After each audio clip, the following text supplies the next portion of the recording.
Don't know what happened then. Oh well.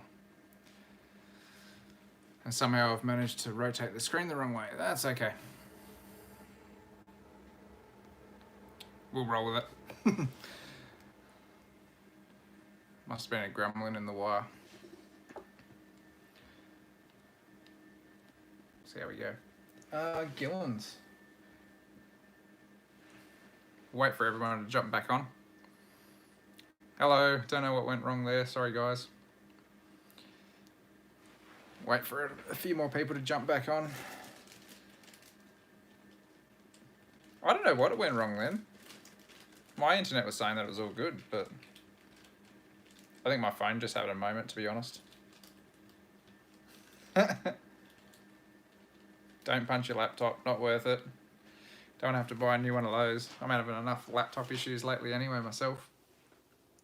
Oh, that's better. The Boyd's fan went off. The Boyd's enclosure's actually got a fan that's hooked up to it, so it's tuned in to come in 2 times a day, I think, just to kind of flush some fresh air into the enclosure, which is pretty good. Might get a little bit stagnant in there otherwise.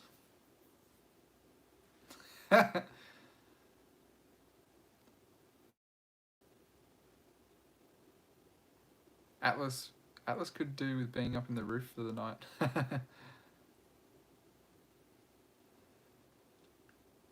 I've kept a few scorpions before. Yeah, they're cool. Bugs aren't really my things per se. Like I do have a spider who's actually crawling around a little tub right now. That's pretty crazy. It's the first time I've seen him in a while. But yeah, maybe down the line I might keep some scorpions, but I think reptiles is a little bit more up my alley.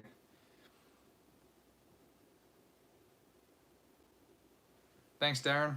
Means a lot. Really love the Owen Pelly enclosure that you got going on as well. I'm sure they're pretty happy in there. Thanks for joining in on the chat, mate. How do you recommend keeping angleheads cool over summer? So same as the Boyds, I'd probably use a fan if you can. Watch the amount of lighting that you give them, just to make sure that you're not kind of overdoing it on the electricity. Other than that, you can use misting systems. So I've got a Mist King system that runs this room, which underneath the desk I've actually got my reservoir. I've got a 20-litre reservoir of water down there. That just adds a little bit more humidity, a little bit more like cool water and stuff into the system. And you can also do things like ice bricks and stuff in the enclosure. I know when I was freaking out last year about some of my leaf tails and my Boyds and stuff like that, Coop said to chuck a whole bunch of ice blocks on the mesh on top of the enclosure, and that was really good because they slowly melted and just kind of dripped cool water into there. But even my mate Jason, he whacks like an ice brick into the corner of the enclosure just so then it slowly gives off cooler air, which was pretty good. Yeah, that would be my best tips. Do you think it would be possible to keep the smaller pythons in a colony? Look, you could always give it a try, but you just got to be prepared for the worst, right? So, you know, when keeping any animals together, there's always a risk of disasters. I recently had my northern velvet geckos absolutely smash each other. Well, actually, the female smashed the male and wounded him to the point where I almost considered putting him down. But 3 weeks later, he's soldiering on and he's actually bouncing back. The scar tissue's healing up. He's starting to get his energy back and he looks like he's okay. So, you know, pretty glad I didn't make the call on there because it would have been a pretty unnecessary loss of life if that was the case. So I'm pretty glad that he bounced back. But, you know, keeping animals together is always risky.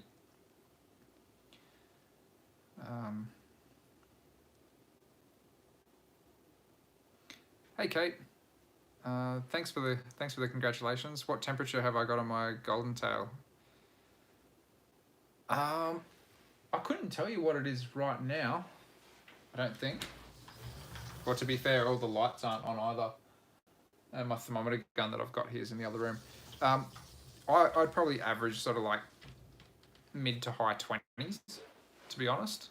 But this room would probably get warm during summer, but I'm going to have a temperature sensor in here to actually flick me a message so when the room does get too hot, if I'm at work or whatever, I can just turn all the power off via Wi-Fi. That's just the way that I've kind of rigged it all up now, is just to be super automated. But yeah, 30 I'd say is probably pushing the end of the spectrum. I probably wouldn't keep most geckos that hot personally, apart from maybe some knobbies at like a hot end of the enclosure.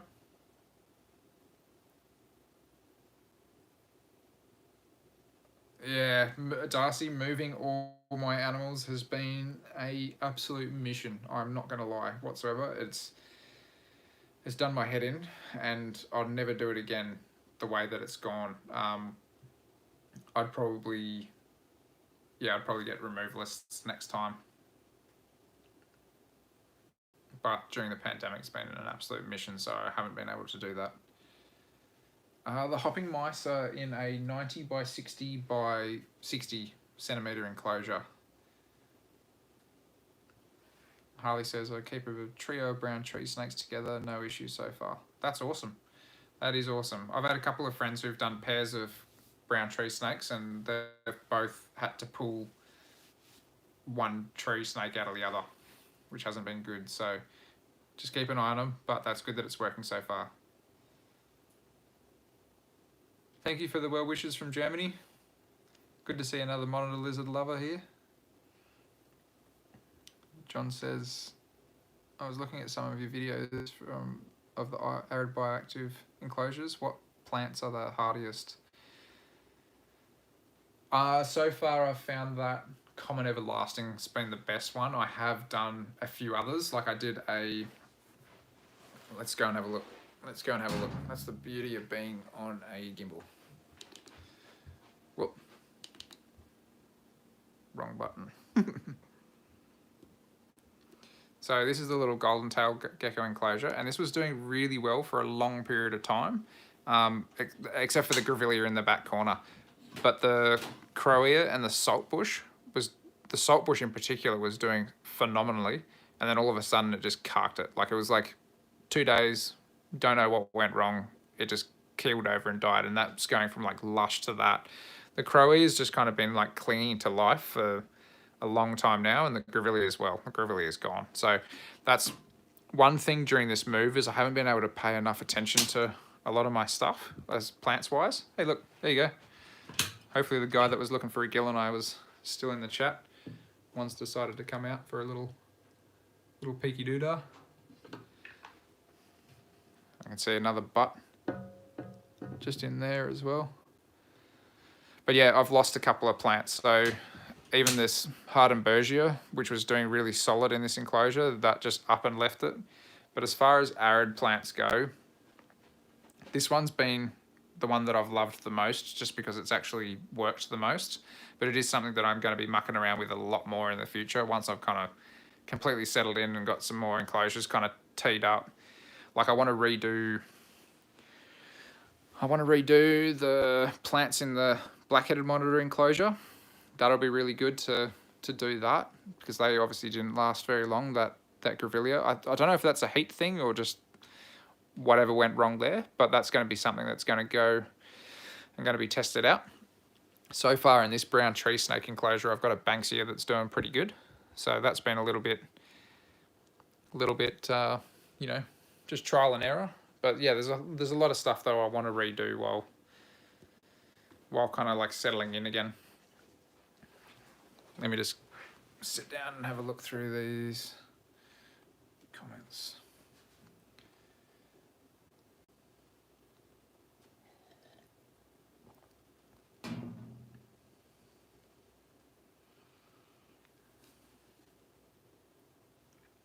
Yeah, Kate. So Loki did give me a full clutch of slugs.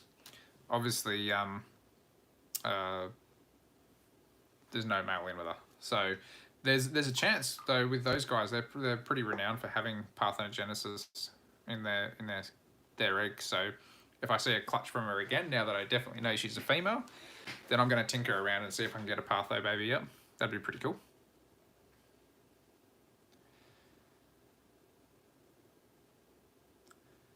Oh yeah, any sort of reptiles can have a beef with each other.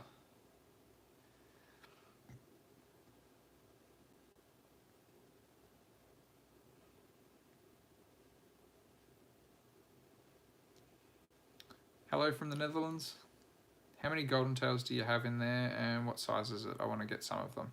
I've only got one golden tail gecko in there, and it's only a juvenile. It's only probably about that big. And that size enclosure is a 30 by 30 by 45. Something like that you might get away with keeping a pair of golden tails in long term I used to actually have a pair that bred in an enclosure that size. So it was quite comfortable. Yeah, I agree. 45 cube would be an awesome size for them. Any luck with grasses? I've tried a few and none of them have thrived in terrariums. No, I haven't actually tried, so I don't 100% know. The fish tanks, oh, they've taken over, John. You should see this. I've got a full rack of fish tanks that I'm kind of starting up. But yeah, they're all Amazon-based fish. So I've got 3 pairs of apistogrammas and a whole bunch of different tetras and stuff. The fish that are in that bottom tank, though, they're all out of Loki's tank. So they'll be going into her tank once I've sorted out the filtration. I just need to grab some more hosing.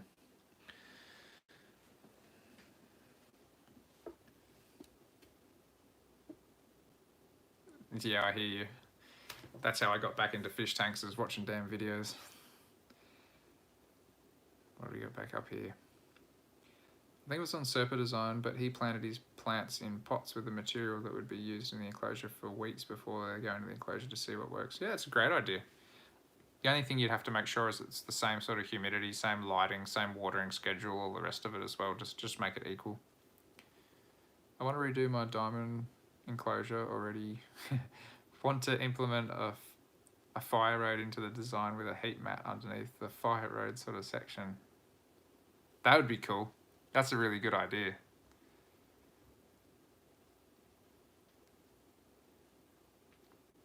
Tristis are reasonably small still. They're definitely growing.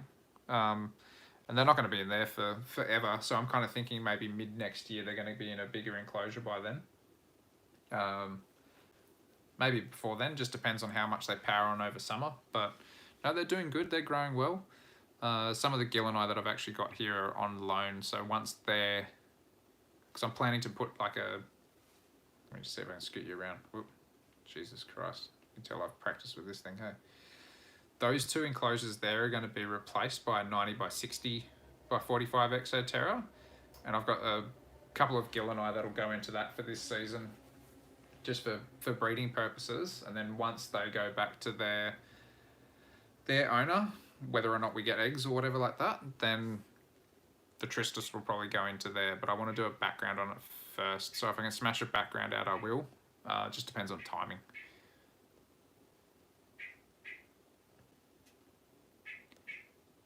Golden tails are amazing animals. Absolutely love them. If only Queensland would open up the border so I could photograph a wild one. I 100% agree, Kai. And I'll definitely have to take you up on that Western New South Wales herp trip if things fall through with Jace. Most daytime active geckos. Strophoros. Strophoros 100%. I see them always during the day. They're always basking. Watching any reptile videos is dangerous for my wallet. Yep. After building my enclosure over 9 months ago, I finally get a green tree monitor. I wanted indicas.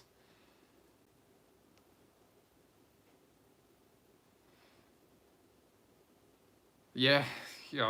I'm jealous that you guys can have those so easily. We can't get Prasinus so easily here. Definitely not in New South Wales.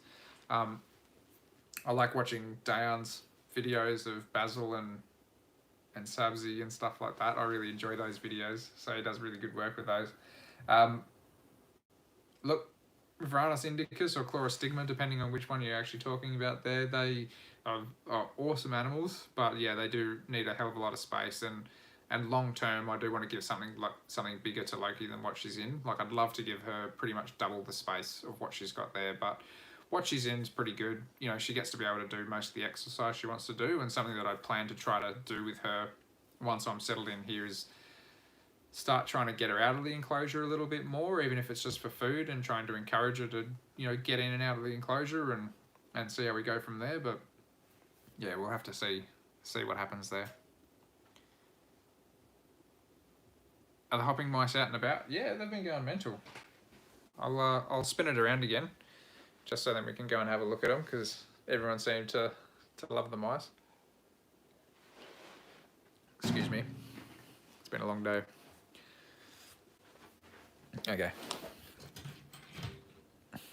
Who's going to come and say hello? None of you. That'd be right. Somebody will in a sec. Hey. I can hear you. Well, while they're deciding what they want to do. Yeah, the hopping mice are doing really well. Hey, there we go. Front and center. Hello. How you doing? Hopping mice are doing really well. Very destructive, as you can probably tell from when the video was filmed. Well, that was a couple of weeks ago now or so. To having these guys here. Just close that up just in case it decides to do the hop over. I don't want to have to chase him around the room. But yeah, no, they're doing really well. Very active little buggers, that's for sure. But yeah, super destructive. Super destructive. Like, they're going to chew through these logs soon, I reckon. We'll see how they go. They like to fight. They really like to fight. Hello. Little hopping mice. They're so cool though. But yeah, super destructive. I'm going to swap out the water bowl for a hopper. I just didn't want to have a hopper in here. I just find them super unattractive, but I might have to find a way to like hide it behind a log or something in the corner, or I don't know, do something with it just so it's not right there, if you know what I mean.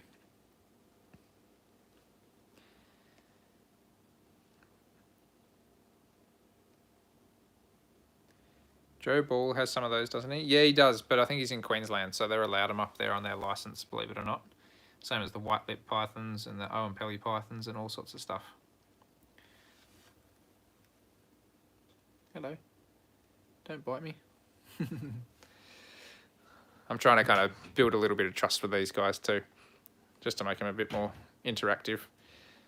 Oh, let me put that down while I lock it up. Best way to stack enclosures is get yourself a decent rack. Long term, I probably would have done the racket racks with these, but these do the job.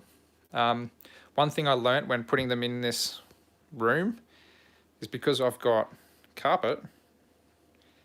Obviously, your carpet has like an edging around the corner of it and stuff. So just make sure you pull it off the wall enough so you don't get a really big lean on your rack.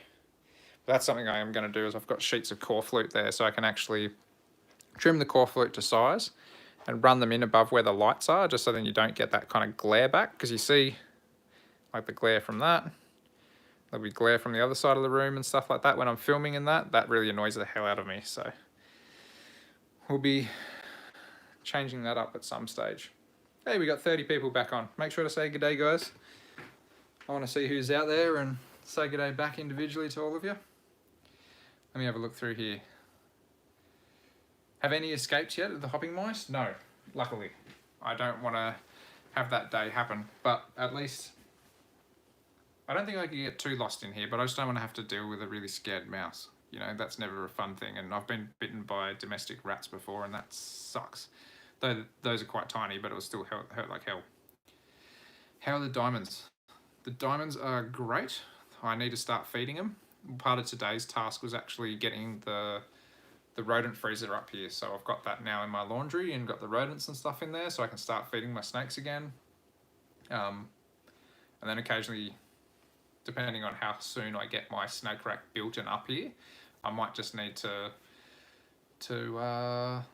take some mice down to the snakes at home. At the other place. I'm still so confused from being in between places.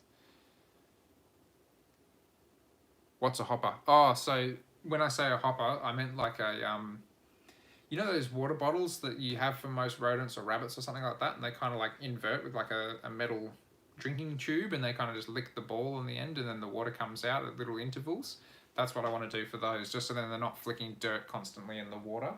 I really wanted to avoid it, but yeah, it seems like it might not be happening.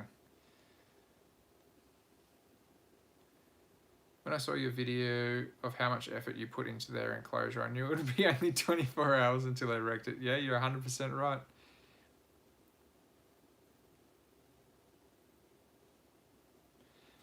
Watery vegetables.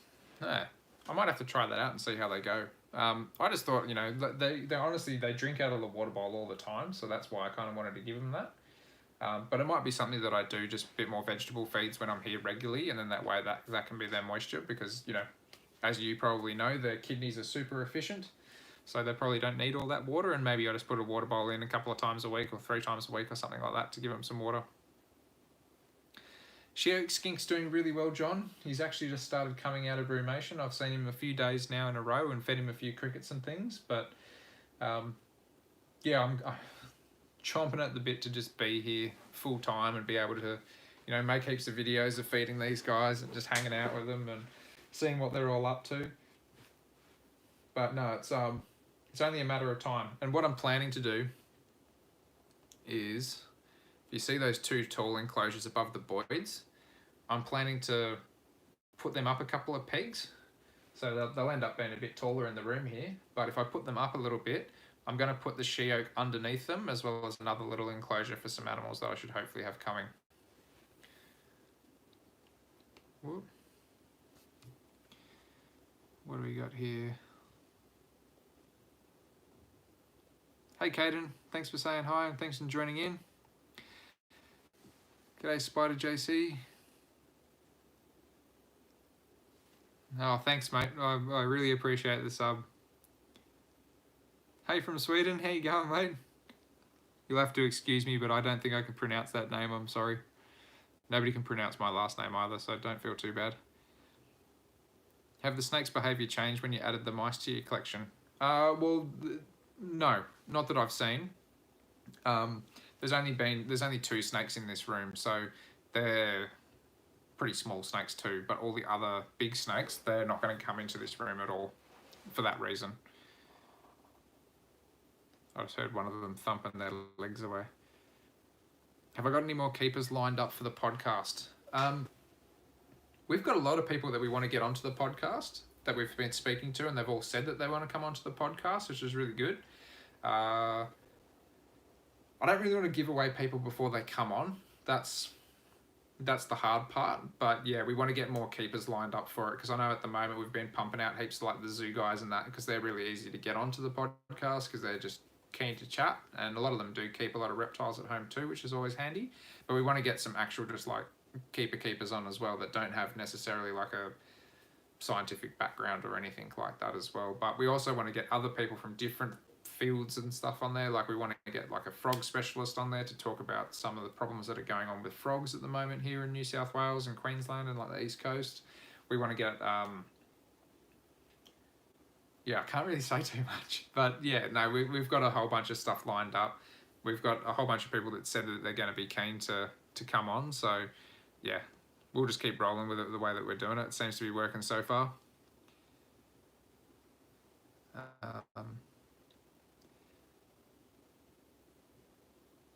No, I don't have any. I don't have any experience with Varana similis. Sorry about that, mate.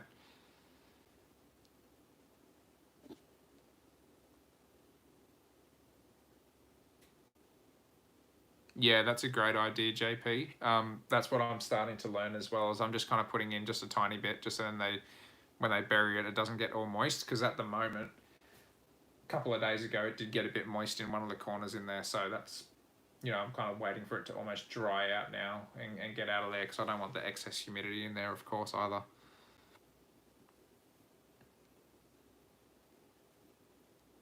Yeah, maybe Vanessa. I think JP's on the money though. It sounds like he's got a bit of knowledge on these guys, and yeah, just a bit more watery veg would probably do the job. You know, diversifies the diet, gives them a little bit of moisture, and then maybe I don't need to water them so much. Which I'm all for that, because I mean, that's the easy part about keeping reptiles, is they can survive a little bit if you don't give them a little bit of water. Not that I'm recommending that, but you know, a lot of them won't just drop dead. What's your experience with a Jungle Dawn compared to cheaper LED setups? I've just bought a Jungle Dawn and it seems pretty decent. I haven't used one, to be honest. I've got 2 here that Jason's lent me. Just like the little E27 bulb screw-in ones. So they're pretty decent little bulbs, but I haven't actually plugged them in above anything yet. I don't even know where I'd do it, to be honest, because like everything's pretty much already got it. I do want to play around with them though. I really do want to play around with them. So I'll probably find somewhere just to test them out. I might even replace the little downlights that I've got on top of some of my geckos up the top, or I might actually end up having, I've still got a few more enclosures to build in here, so I might end up putting them above some of those like smaller terrariums and things, and just see if that's going to be enough for them. But are you talking about like one of the big long jungle dawns, like one of the newer models stuff? Because I mean, they do look good. I just don't have the pocket money for it.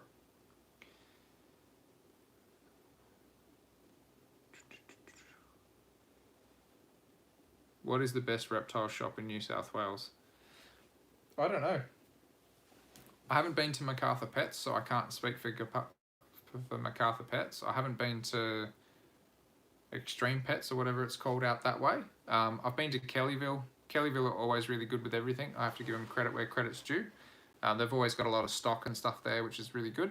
I really like our shop, but that's just because I'm biased and I like our shop, and I find that we try to give people just the true information that's out there, that you might not need to buy every bell and whistle if you don't want every bell and whistle to keep an animal, but it is what it is.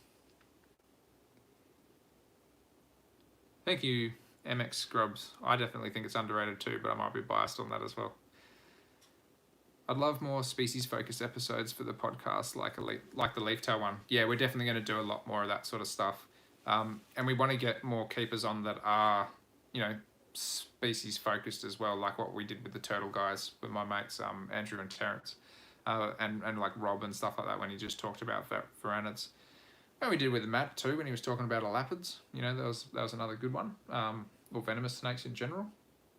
But yeah, we want to do more stuff like that, but we might try to do more stuff like, what Jason and I have kept, like, I know that we're planning to do one on Strophs. So, I mean, I haven't had the biggest amount of experience with Strophs, but Jason's had a hell of a lot of experience with Strophs. So that might be something that we end up doing, and yeah, it'll be good fun.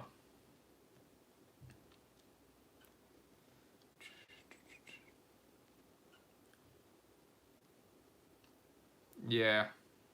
I know some people don't even think that it's just chytrid either. I think it could be like a new variant or something that's come out of fungus or something on those frogs.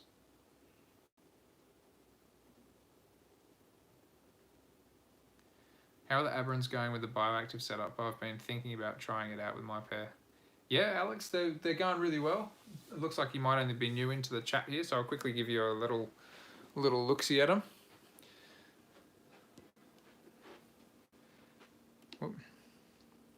But no, they're going really well. They're up here. Both of them are up the top there, actually. The female's actually starting to look quite chunky as well. So hopefully I might get a few eggs out of them. But no, it's doing pretty good. The plant's growing like a weed at the moment. There's a few little dead patches.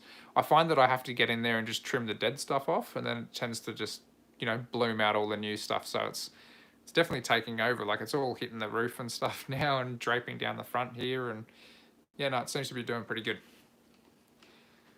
It's definitely a popular enclosure, that one. This wall's actually looking really good right now as well. Just needs a few more plants, I think. A few more plants indeed.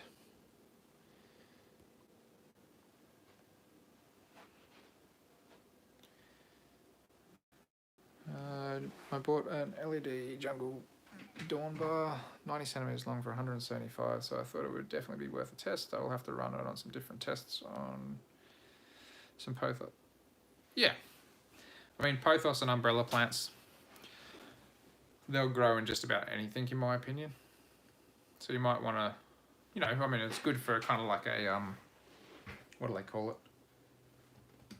Yeah, good for a trial, I suppose. But I'd maybe try it over some pretty hardy stuff too, harder stuff. Black-headed pythons are awesome. The only downside to black-headed pythons is they can get quite big, which as long as you're prepared for that, then that's fine. But the guy that breeds my rodents, he's got a black-headed python that would be about as thick as my thigh. I've never seen one that big. Bloody huge animal.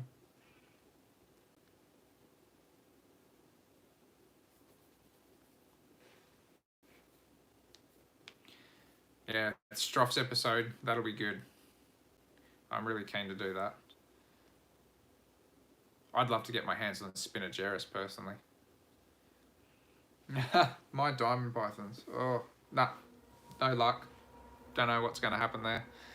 I don't know if yeah, I don't know.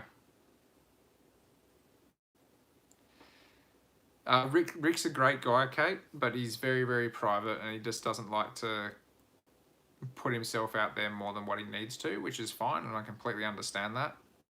Um, but yeah, no, we have asked Rick if he would potentially like to come onto the podcast, but unfortunately he just politely declined. So that's okay. You know, as for as many people as we ask, we do get knocked back about a few things as well. Um, I was really hoping to get one guy on in particular to talk about rough scale pythons, but unfortunately that didn't work out either. Thanks, Alex. Yeah, it's looking pretty good.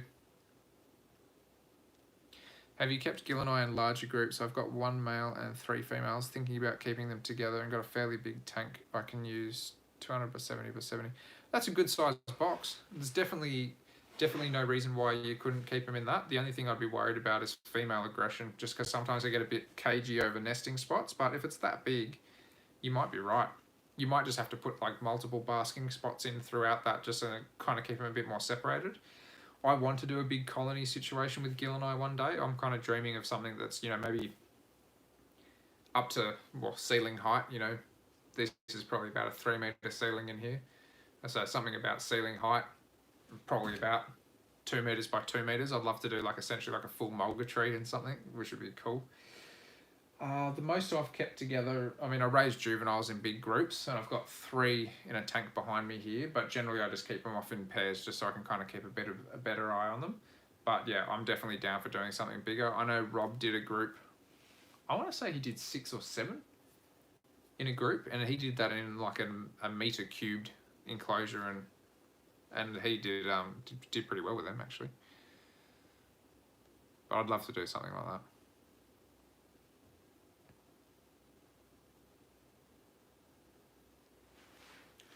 Thank you.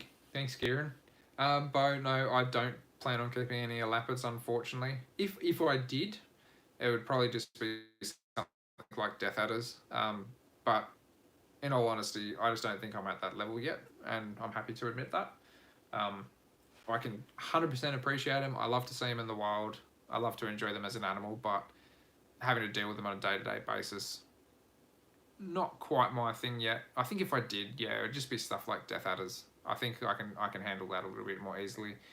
I wouldn't mind getting a few more colubras though. Like I'd like to get some night tigers one day if I had the space and the money, and muck around with those. But the brown trees will keep me entertained for the moment.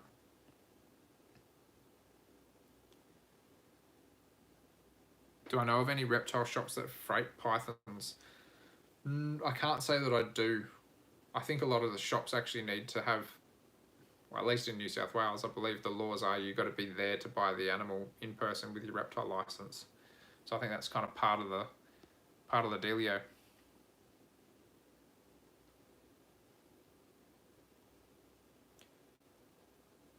Yeah, I need the space for my big walking Gillini enclosure, but that's definitely on the 1 day list. If we get a few years down the line or something like that, then I'll build it for sure. I'm keen to. I'm 100% keen to. I would have tried to build something big where the reef tank is if I wasn't so into the reef tank either.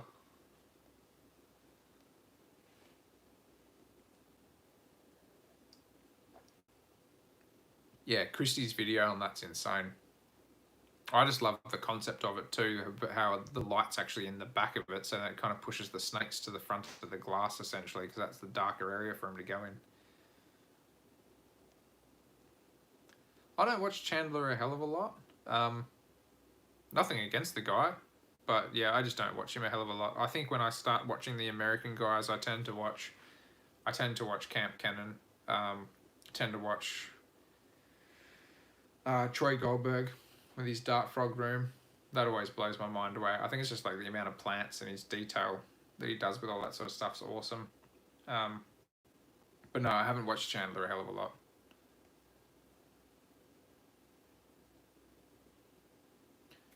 When do you think Gil and I will be bred more and go down in price? I don't know. In all honesty, they were super common like maybe 5-6 years ago. Like I got my adults, I think they were $250 each or something like that when I got them. And yeah, now they're like steadily 5 to 600 to 700 even. But no, I'm hoping to breed 3 to 4 pairs this year. So I might have a few Gilleneye available. Might. If I don't keep them all. But in saying that, I have a very long waiting list.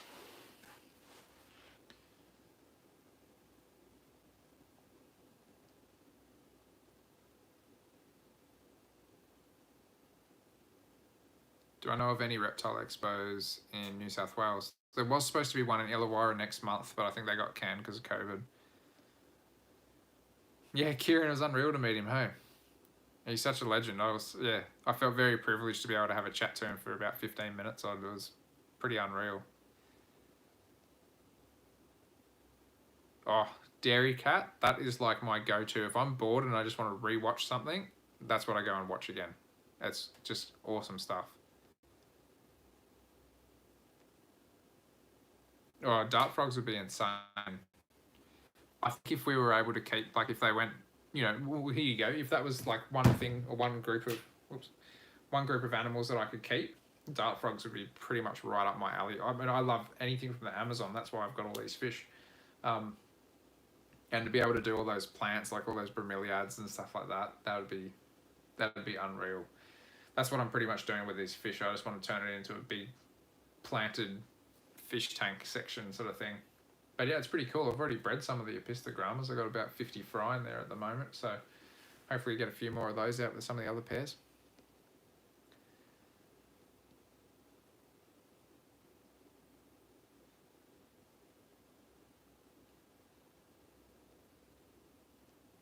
Let's be real, you're going to have 100 Gilleneye and you'll still have holdbacks. Yeah, probably. Sounds about right. I don't know if there's much that you can do with Gilleneye genetics. I know that what I'm planning to do this year is kind of outcross a few things, just so I've got different blood in my group. And then if I manage to get a decent amount from other animals and stuff like that, then I might let some other animals that I've got go. It just depends on how everything goes this year. But yeah, hopefully I've got 3 adult females that are ready to go. And if I pushed another girl, then she might be able to go, but I'm not really gonna, I'm not down for that. I'd rather wait another year.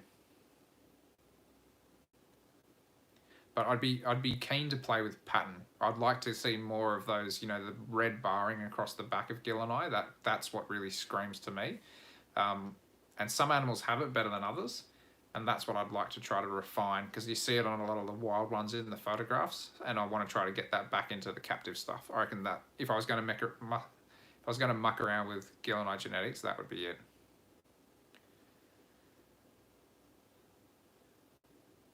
Yeah, it's a shame, Kai. Happens though.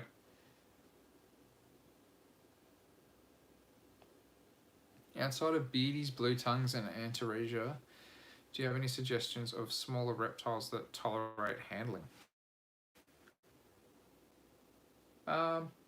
Some monitors, like things like Ackies, will tolerate handling 100%. I mean, monitors can be super, super interactive. That's the thing. Like, they're a lot easier to hold than something like a gecko, for example. And especially once you get them kind of worked in and trained down a bit, then that's always good. Other than that, shinglebacks are probably kind of, you're classing those with blue tongues. So that would be my other kind of go-to. I'd love to get a shingleback. Maybe one day. One day. I'm building a lizard pit at the moment. Believe it or not. I'm already getting them outdoors here. If we were able to keep reptiles from out of Australia, what would you get first? Tortoises. I love tortoises. I wish we could have tortoises. Nothing crazy, but I'd love some like redfoots or even elongated, like even the small stuff like the Russians and that. That'd be cool. What is the other one? Herman's tortoise.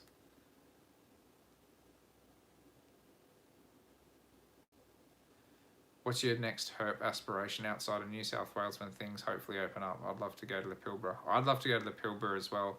I think I'd like to go and see green pythons and boids and cornutus and stuff like that. So I think like a North Queensland rainforest trip's on the cards, because I've done a couple of arid trips, which I love, and I can't wait to go back out to the arid country. Like, I'm honestly, that's just fantastic, that sort of habitat. But yeah, Cape York would be an awesome one. What types of racks do you have your enclosures on? These are just Pinnacle racks from Bunnings.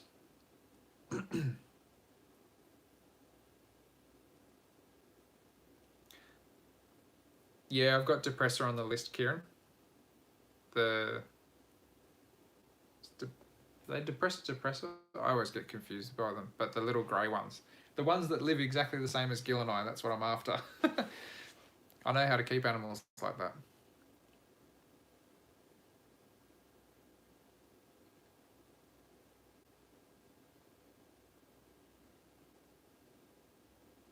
I can't wait to get my hands on some depressor.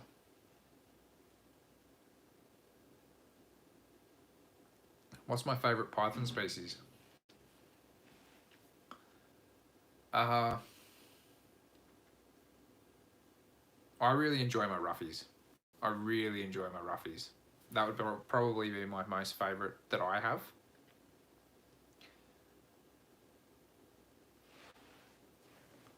Although, in saying that, I love my olive python as well. He's currently in the lounge room with the jungle python. My wife's really happy about that.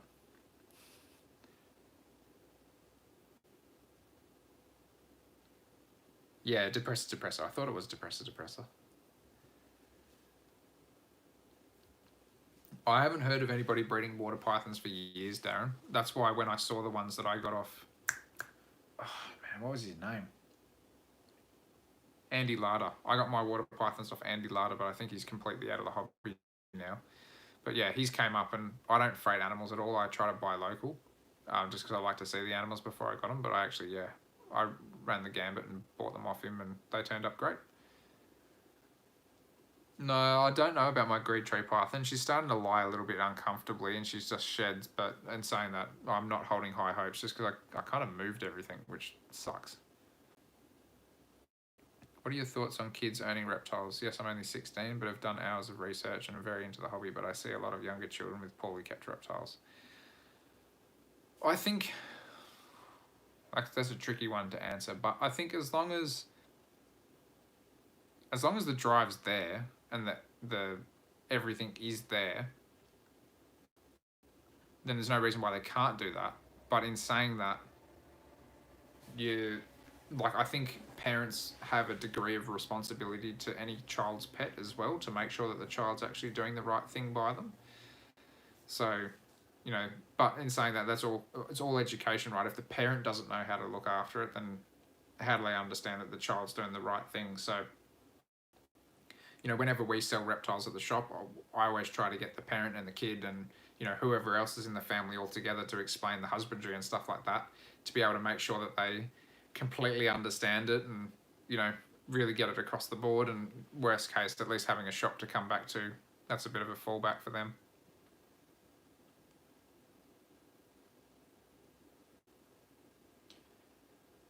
Just got a children's python last week. Any extra tips I might need to know? P.S. I've done research. I don't exactly know what you know, so I don't know what to tell you there, but no, just be patient with them. Make sure that you let them, if it was only last week, let them settle in for a week or two. But, if it's starting to eat and feed and do everything right, then you should be okay to kind of start handling that from there. Where do I get most of my reptiles from? All sorts of different places. I've got a lot of friends who breed reptiles, so we might, get them through different sources, different friends. Yeah, mostly that. I try not to just buy off random people anymore. I try to look for a species that I'm after and find somebody I know with them.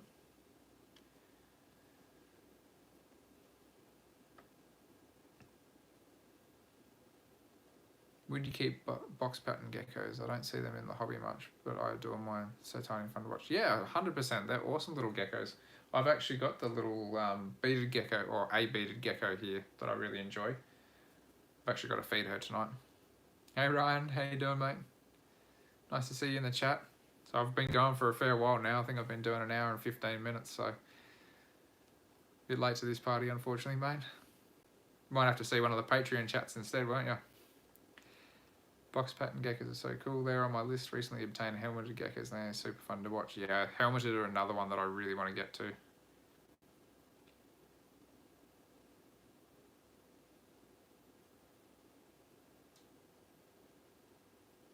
Yeah, I do see a lot of that. As far as, you know, kids moving out or whatever like that, and then getting rid of the reptiles. I think that is a massive hurdle. Massive hurdle.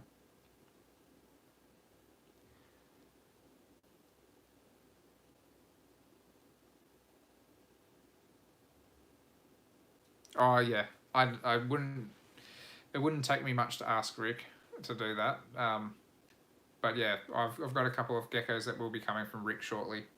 Once all this lockdown stuff's over, I'm going to build an enclosure for him and get something pretty nice set up. And it's going to be right here next to my desk. So basically where the northern velvet geckos are now, that'll be replaced. See if I can spin you around. So I'll be looking into an enclosure with a bunch of geckos in there, which will be really cool. Really cool. Really nice species too. One that you definitely don't see a lot of. Where is it here? Yeah, the ringtail geckos are awesome. Little psychos though. Are the rough scale pythons related in any way to the Centralian carpet pythons? Not that I know of. I mean, they're all part of the Morelia genus, but that's about it.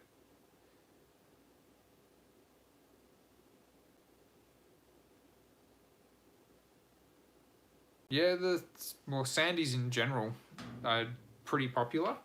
They're just not super common. There's not a lot of people breeding them. Yeah, Ryan, we've been going for a fair whack. This is the second video. Somehow dropped out in the first one somewhere. Yeah, it started at 8. Pretty much 8 on the dot.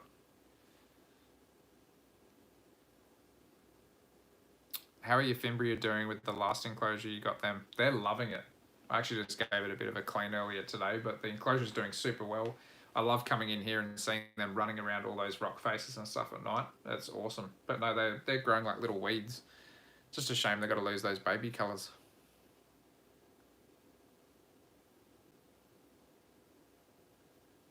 How are my little rets doing? I'm going to assume you mean the hopping mice, and they're doing great, being heaps destructive. But yeah. Hello from Toronto. Hello from Sydney. How you going, mate? All right, guys, I'm going to actually wrap this up now because I need to turn the lights out in here because it shouldn't be this bright during the night. And yeah, as I said, I've already been going for about an hour and 16, but I'm going to try once I settle down to make these live videos way more common. So, yeah, I'm not promising anything, but I'll try to do a live video like this maybe once every fortnight or something like that and just get a bit more involved, a bit more chats happening and stuff in between videos just to try to keep everything happening.